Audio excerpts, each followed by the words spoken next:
Hello students, myself Gauri Tiwari. In previous video we have seen about the codes rule. In this video we will see last point of second unit, which is relational algebra. So what is relational algebra? It is a procedural query language which takes relations as an input and returns relation as an output. मतलब table का कुछ data जो है वही वो as a input लेगा और वही वो एज अ आउटपुट जो है रिलेशंस आउटपुट जो है वो रिटर्न करेगा. तो ऐसी रिलेशनल अलजेब्रा जो है वो प्रोसीजरल क्वेरी लैंग्वेज है. ठीक है. It uses operators to perform queries and operators can be either unary और binary. The fundamental of operations of relational algebra are as follows: select, project, union, set difference, Cartesian product and rename. These are the 6 operators which are performed under the relational algebra. ठीक है. तो ये जो है queries यानी क्या, जो अपन जिसको अपन क्वेश्चंस बोलते हैं तो वही उसको DBMS के लैंग्वेज में क्वेरीज कहा जाता है. क्वेरीज सॉल्व करने के लिए रिलेशन जो है वो एज ए इनपुट, मतलब टेबल का डेटा जो है वो एज ए इनपुट लिया जाता है और वही टेबल का सिलेक्टेड डेटा जो है वो एज ए आउटपुट जो है वो आप लोगों को दिखाई देगा. ठीक है. तो उसके अंदर कुछ ऑपरेटर्स यूज़ होते हैं, जो कि यहाँ पे नीचे 6 ऑपरेटर्स दिए हैं. तो 6 ऑपरेटर्स जो है वो ऑपरेशन परफॉर्म करने के लिए, उसके करस्पॉन्डिंग ऑपरेशन परफॉर्म करने के लिए यूज़ होते हैं. कुछ ऑपरेटर्स जो है वो यूनरी है तो कुछ है बाइनरी. ठीक है. तो अपन हर एक ऑपरेटर इन डिटेल जो है वो देखते हैं. उसके लिए पहले अपन 3 टेबल्स देखते हैं कि ये टेबल जो है आगे अपन एग्जाम्पल के तौर पे लेंगे. ठीक है. First table is student sports. इसके अंदर क्या है कि रोल नंबर एंड स्पोर्ट्स, ये 2 कॉलम है. रोल नंबर में स्टूडेंट के रोल नंबर सेव किए हैं और स्पोर्ट्स के अंदर जो है वो स्टूडेंट ने कौन सा स्पोर्ट्स सिलेक्ट किया है वो दिया हुआ है. ठीक है. ऐसे टोटल 4 रोज वहाँ पे दिए हैं. Second is table number 2 which is employee table. यहाँ पे जो है एम्प्लॉय नंबर है, एम्प्लॉय का नेम है, एड्रेस है, फ़ोन नंबर है और एज है. ऐसे 5 कॉलम्स है और उसके अंदर 4 इन्फॉर्मेशन, 4 एम्प्लॉय का डेटा जो है वो दिया हुआ है. ठीक है. नेक्स्ट इज स्टूडेंट का टेबल है. Third table is student table.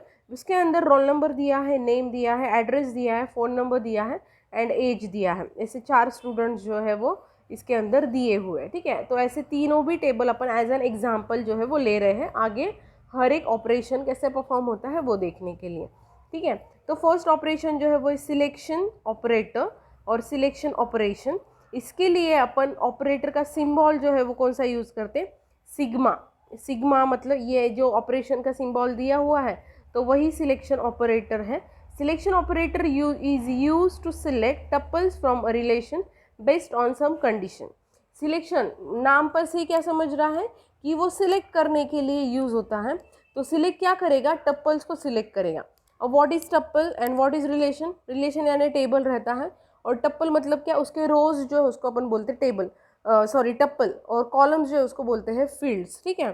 तो selection operator is use to select tuple, मतलब रोज सिलेक्ट करने के लिए यूज होता है from a relation based on some condition. जो भी कंडीशन दी हुई रहेंगी उस हिसाब से वो टप्पल को सिलेक्ट करेगा. ठीक है.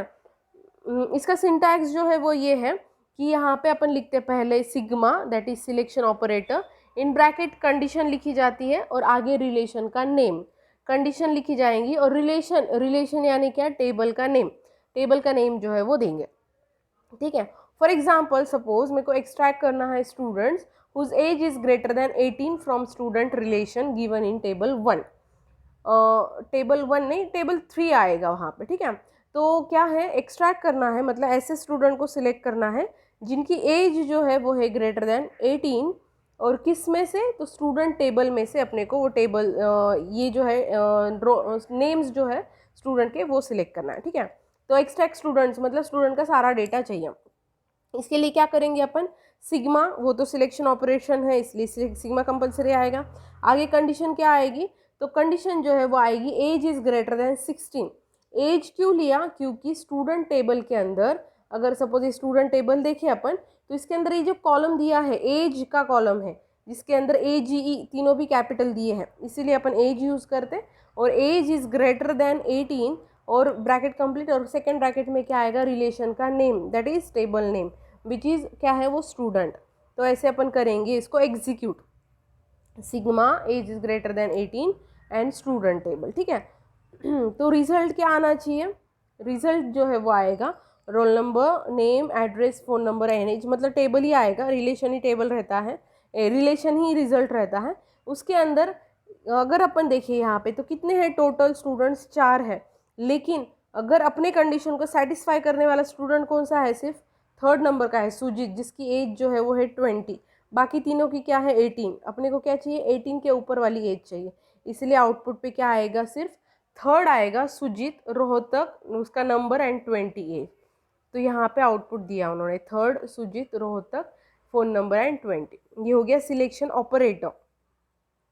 सिलेक्शन ऑपरेटर के ऊपर से नाम पर से समझता है कि वो सिलेक्शन पर्पस के लिए यूज़ होता है, ठीक है। तो ये हो गया selection operator. Second is projection operator. Projection operator का सिंबल जो है वो है pi, pi sign. Projection operator is use to project particular columns from relation, मतलब पर्टिकुलर कॉलम्स ही देखने होंगे अपने को, तो उसके लिए अपन प्रोजेक्शन ऑपरेटर जो है वो यूज़ कर सकते हैं।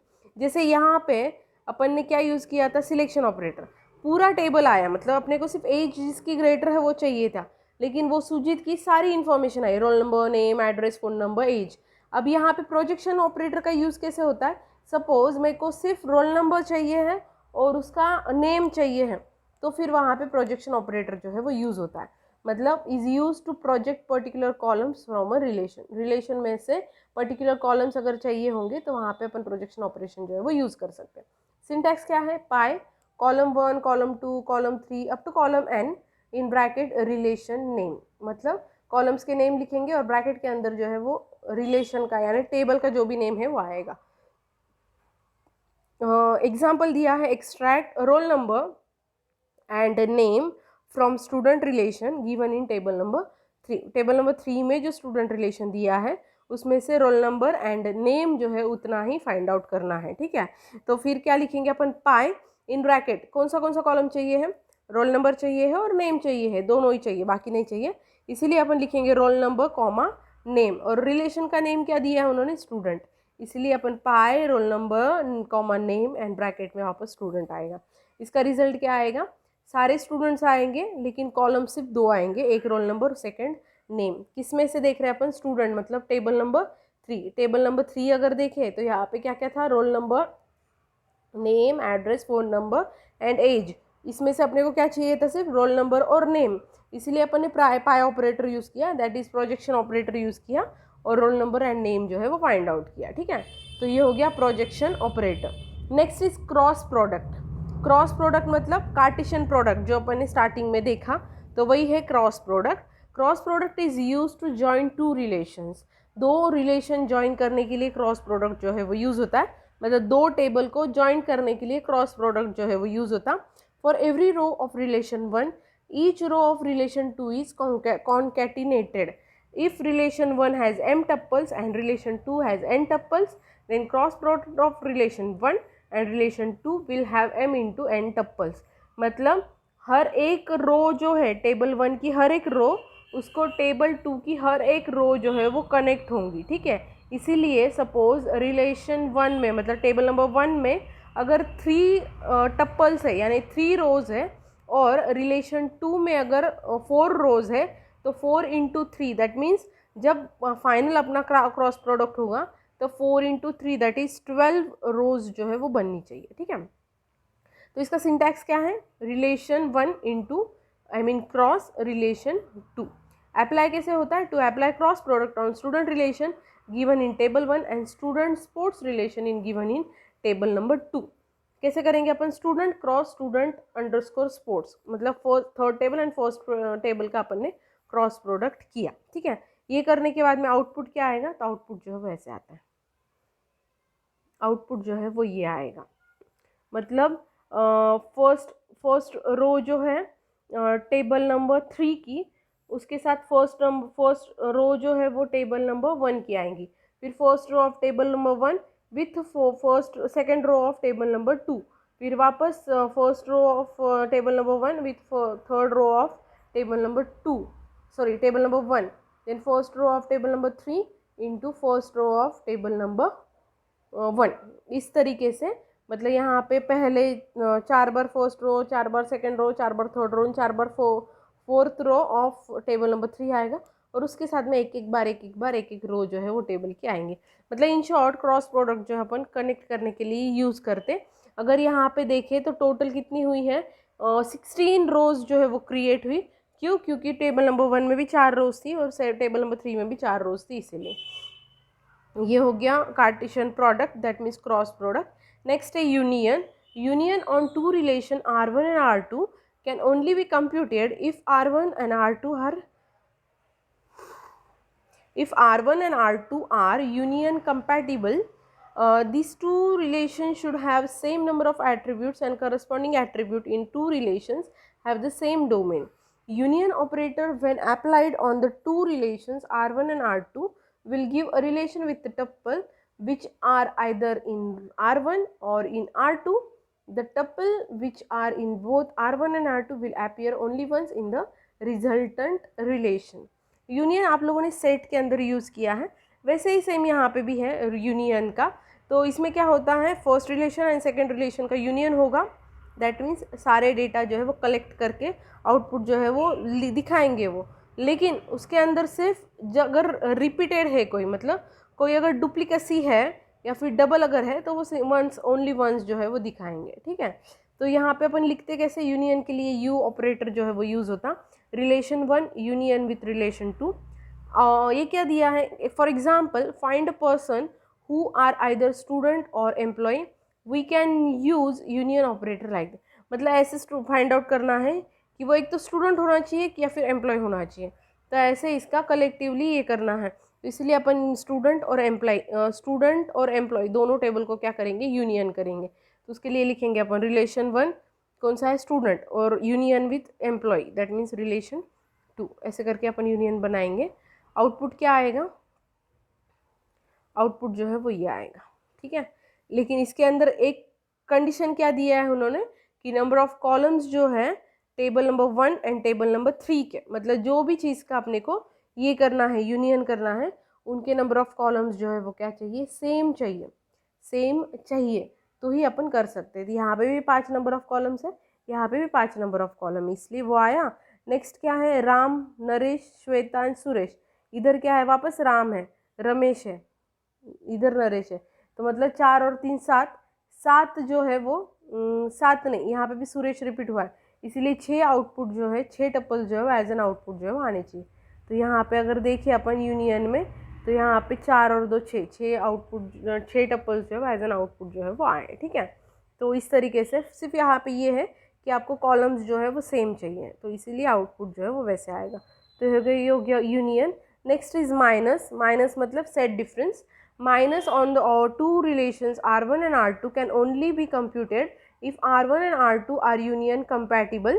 Minus operator when applied on two relations as R1 minus R2 will give relation with tuple which are in R1 but not in R2. Minus कर रहे हैं अपन, सेट डिफरेंस अपन ने सेट्स के अंदर भी देखा है, मतलब जो भी R1 में है लेकिन R2 में नहीं है वही आउटपुट जो है वो आता है, ठीक है। R1 में है लेकिन R2 में नहीं है, वही आउटपुट जो है वो आता है, ठीक है। तो इसलिए अपन यहाँ पे लिखते समय से लिखते relation 1 minus relation 2 out. For example find person who are student but not employee, we can use minus operator like. ऐसे स्टूडेंट को ऐसे पर्सन फाइंड आउट करना है कि जो स्टूडेंट है बट एम्प्लॉय नहीं है, मतलब उधर जो सुरेश और राम रिपीट हुए थे वो नहीं आने चाहिए, क्यों, क्योंकि वो एम्प्लॉय भी है। तो ऐसे सिर्फ स्टूडेंट फाइंड आउट करना है कि जो ऐसे पर्सन फाइंड आउट करना है कि जो सिर्फ स्टूडेंट है, एम्प्लॉय नहीं है। तो इसके लिए अपन स्टूडेंट माइनस एम्प्लॉय करेंगे। आउटपुट क्या आएगा, फर्स्ट वाला जो था राम और सुरेश वो नहीं आएंगे, बाकी सारे स्टूडेंट आएंगे। मतलब स्टूडेंट के डेटा में से अपन एम्प्लॉय का डेटा माइनस करते हैं इन शॉर्ट। तो फिर क्या आएगा, रमेश और सुजीत ये 2 ही आए, बाकी राम और सुरेश जो है वो नहीं आए। क्यों, क्योंकि राम और सुरेश पहले से ही प्रेजेंट थे, इसीलिए। अब यहाँ पे अगर देखें तो क्या है, राम, नरेश, श्वेता, सुरेश। यहाँ पे क्या है, राम, रमेश, सुजीत और सुरेश। राम और सुरेश है यहाँ पे टेबल नंबर 3 में। तो फिर ऐसे आना चाहिए कि जो टेबल नंबर 3 में है लेकिन 2 में नहीं है, सॉरी हाँ 2 में नहीं है, तो फिर क्या नहीं है, रमेश और सुजीत उधर नहीं है, इसीलिए वो वैसे आउटपुट आया, ठीक है। ये हो गया set difference, that is minus. Next is rename. Rename operator is use to give another name to a relation. Relation यानी टेबल को अनदर नेम देने के लिए रीनेम ऑपरेटर जो है वो यूज़ होता है। लिखते कैसे अपन, यहाँ पे वो साइन यूज हुई पी वाली, साइन यूज हुई पी वाली, तो rename operator use to give another name to a relation. यहाँ पे रीनेम के लिए ऑपरेटर जो है वो रो ऑपरेटर यूज होता है। सिंटैक्स जो है वो ये है कि rho relation two comma relation one. To rename student relation to student one we can use rename operator like, जैसे मेरे को स्टूडेंट वन जो है, स्टूडेंट ये रिलेशन जो मतलब स्टूडेंट ये जो टेबल है उसको रीनेम करना है स्टूडेंट वन से, तो मैं लिखूंगी रो, पहले जो नया न्यू नेम देना है वो लिखते हैं comma old name, that is student one comma student. तो फिर ये एग्जीक्यूट होने के बाद में आपका स्टूडेंट जो रिलेशन था वो स्टूडेंट वन बन जाएगा, दैट मीन्स रीनेम हो जाएगा। If you want to create a relation student names with roll number and name for from student, अब यहाँ पे क्या कर रहे हैं अपन, दो ऑपरेटर्स जो है, यहाँ पे क्या कर रहे हैं अपन, दो ऑपरेटर्स जो है वो यूज़ कर रहे हैं। तो इसके अंदर स्टूडेंट टेबल में से सिर्फ रोल नंबर और नेम इतना ही एक्सेस करना है, और जो भी कुछ रिलेशन बनेगा उसको स्टूडेंट अंडरस्कोर नेम्स ये नेम देना है। तो फिर इसके लिए अपन रो ऑपरेटर यूज़ करेंगे रीनेम, एंड उसके साथ में pi operator, that means projection operator. क्यों? क्योंकि अपन टोटल टेबल नहीं यूज़ कर रहे, उसमें से कुछ सिलेक्टेड कॉलम्स ही यूज़ कर रहे हैं इसलिए। तो अपन क्वेरी लिखेंगे rho in bracket student underscore names. पहले स्टूडेंट अंडरस्कोर नेम्स क्यों लिखा? क्योंकि पहले जो नया नेम देना रहता है वो आता है, इसलिए आया student underscore name comma pi in bracket role number comma name in bracket student. मतलब स्टूडेंट टेबल में से सिर्फ रोल नंबर एंड नेम लो, और वो जो रिलेशन बन रहा है उसको स्टूडेंट अंडरस्कोर नेम्स जो है वो नेम दो। फॉर एग्जाम्पल ये पाई का जो है role number name and student, ये अपन ने ऑलरेडी प्रोजेक्शन ऑपरेशन में देखा, राइट। प्रोजेक्शन ऑपरेशन में अपन ने देखा कि pi roll number name and student, तो उसमें ये टेबल बना। तो ये जो टेबल आया है ये अपना रिजल्ट है, तो इसको रीनेम करना है। तो अपन इसको रीनेम करने के लिए अपन स्टूडेंट अंडरस्कोर नेम्स जो है वो नेम देंगे बाय यूजिंग रो ऑपरेटर, ठीक है। तो ये इस तरीके से आउटपुट जो होता है। मतलब अभी तक के अपन ने सारे एग्जांपल जो है वो सिंगल ऑपरेटर के देखे, लेकिन मल्टीपल ऑपरेटर्स एक साथ में यूज़ अगर करना हो तो अपन इस तरीके से लिख सकते हैं, ठीक है। तो यहाँ पे अपना रिलेशनल अलजेब्रा जो है वो कंप्लीट हुआ। यहाँ पे अपना सेकंड यूनिट कंप्लीट हुआ डीबीएमएस का। अब जैसे मैंने फर्स्ट सिलेबस के इंट्रोडक्शन में बताया था कि ये पेपर वन जो है वो दो सब्जेक्ट कंबाइन किए हैं, तो एक था डीबीएमएस और दूसरा जो है वो सिस्टम एनालिसिस। तो यहाँ पे डीबीएमएस पूरा कंप्लीट हुआ। नेक्स्ट वीडियो से अपन थर्ड यूनिट जो कि सिस्टम एनालिसिस का है वो अपन स्टार्ट करेंगे, ठीक है। Thank you.